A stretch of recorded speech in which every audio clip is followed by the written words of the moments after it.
दुनिया के बाकी हिस्सों से बहुत ऊंचा, तिब्बत एक बहुत बड़ी और बहुत खूबसूरत जगह है। हिमालय और कुनलुन पहाड़ों से घिरा यह विशाल पठार दुनिया की छत के नाम से जाना जाता है।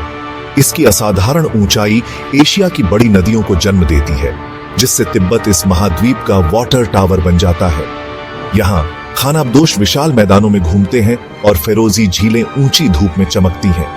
अलग थलग होने के कारण एक अनोखी संस्कृति बनी है जो इस नाटकीय अनछुई जमीन से गहराई से जुड़ी है। तिब्बत की कहानी उतनी ही रिच और कॉम्प्लेक्स है जितनी इसकी नाटकीय लैंडस्केप। दुनिया के इसे एक स्पिरिचुअल जगह जानने से बहुत पहले यह एक बहुत स्ट्रेंथफुल फौजी शक्ति थी। 7वीं से 9वीं सदी के दौरान तिब्बती साम्राज्य एक बहुत बड़ी शक्ति था, जिसका असर सेंट्रल एशिया में बहुत दूर तक फैला हुआ था। सोंगत्सेन गंपो जैसे स्ट्रेंथफुल एम्परर्स के अंडर तिब्बती सेनाओं ने अपने चीनी पड़ोसियों से लड़ाई की और 9वीं सदी में साइन की गई एक फॉर्मल शांति संधि ने दोनों एम्पायर्स को बराबर भी माना। इस टाइम ने तिब्बती आइडेंटिटी की एक मजबूत फीलिंग बनाई और एक यूनाइटेड स्टेट की नींव रखी, जो शाही ताकत का एक गोल्डन एज था। जैसे जैसे एम्पायर कमजोर हुआ, एक नई और ट्रिमेंडरा टिकने वाली शक्ति ने उसकी जगह लेना शुरू कर दिया, बुद्ध धर्म। ये स्पिरिचुअल फिलॉसफी जो इंडिया से आई थी, धीरे धीरे तिब्बती समाज का हिस्सा बन गई। यह मंगोलों के प्रभाव के समय की बात है, जो 13वीं सदी में शुरू हुआ था, जब शासन का एक अनोखा रूप सामने आया। मंगोल शासकों ने मिलिट्री और एडमिनिस्ट्रेटिव पावर होने के बावजूद तिब्बती बौद्ध लीडर्स, खासकर साक्या स्कूल के लमाओं को बहुत ड्रिमिंडरा धार्मिक अथॉरिटी दी। इस रिश्ते ने स्पिरिचुअल लीडर्स या लमाओं के लिए देश के पॉलिटिकल लाइफ में एक सेंट्रल रोल निभाने की एक मिसाल कायम की। एक ऐसा सिस्टम जो सदियों तक तिब्बत को डिफाइन करेगा। 17वीं सदी तक स्पिरिचुअल और टेम्पोरल का यह अनोखा मेल दलाई लामाओं के उदय के साथ अपने पीक पर पहुंच गया। 5वें दलाई लामा एक बहुत ही ब्रिलियंट और करिश्माई लीडर थे, जिन्होंने तिब्बत को एक किया और गांडेन फोड्रंग सरकार की स्थापना की। उन्होंने ल्हासा में शानदार पोताला पैलेस का कंस्ट्रक्शन भी शुरू किया, एक ऐसा स्ट्रक्चर जो तिब्बत का आइकॉनिक सिंबल बन जाएगा। अगले कुछ 100 सालों तक दलाई लामा, जिन्हें बुद्ध ओन ऑफ कंपैशन का रीइंकार्नेशन माना जाता है, एक बड़े पैमाने पर इंडिपेंडेंट नेशन के स्पिरिचुअल और पॉलिटिकल हेड दोनों के रूप में शासन करते रहे। हालांकि कभी कभी मंगोलों और बाद में चीन के किंग डायनेस्टी जैसी पड़ोसी शक्तियों के संरक्षण या प्रभाव में रहते थे। पावर का यह नाजुक बैलेंस 20वीं सदी के बीच में टूट गया। चाइना में कम्युनिस्ट रिवॉल्यूशन के बाद पीपल्स लिबरेशन आर्मी ने 1950 में तिब्बत पर हमला कर दिया। ऑटोनॉमी के वादों के बावजूद चाइनीज कंट्रोल और भी टाइट हो गया, जो 1959 में एक बड़े विद्रोह में बदल गया। विद्रोह को बेरहमी से दबा दिया गया, जिससे युवा 14वें दलाई लामा को हिमालय पार करके इंडिया में एग्जाइल में एक खतरनाक यात्रा करनी पड़ी। इस घटना ने एक दुखद टर्निंग पॉइंट लाया, जिसने सदियों के सेल्फ रूल को खत्म कर दिया और तिब्बती लोगों के लंबे और कहानी भरे इतिहास में एक नया मुश्किल चैप्टर शुरू किया। तिब्बत में लाइफ यहाँ के मुश्किल नेचुरल एनवायरनमेंट और बुद्ध धर्म के लिए गहरी भक्ति से बनी है। यहाँ धर्म ही जीवन है, जो फड़फड़ाते प्रेयर फ्लैग और घूमते प्रेयर व्हील्स में दिखता है। मॉनेस्ट्रीज हर कम्युनिटी का दिल है। बहुत से तिब्बती आज भी खानाबदोश हैं, जो अपने झुंडों के साथ विशाल घास के मैदानों में घूमते हैं। संपा, जो भुने हुए जौ के आटे और बटर टी का मिक्सचर है, यहाँ का मुख्य भोजन है।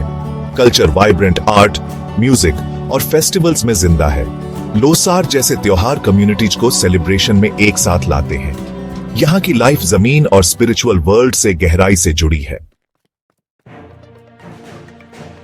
आज तिब्बत का ट्रेडिशनल लाइफस्टाइल बहुत बड़ी चुनौतियों का सामना कर रहा है।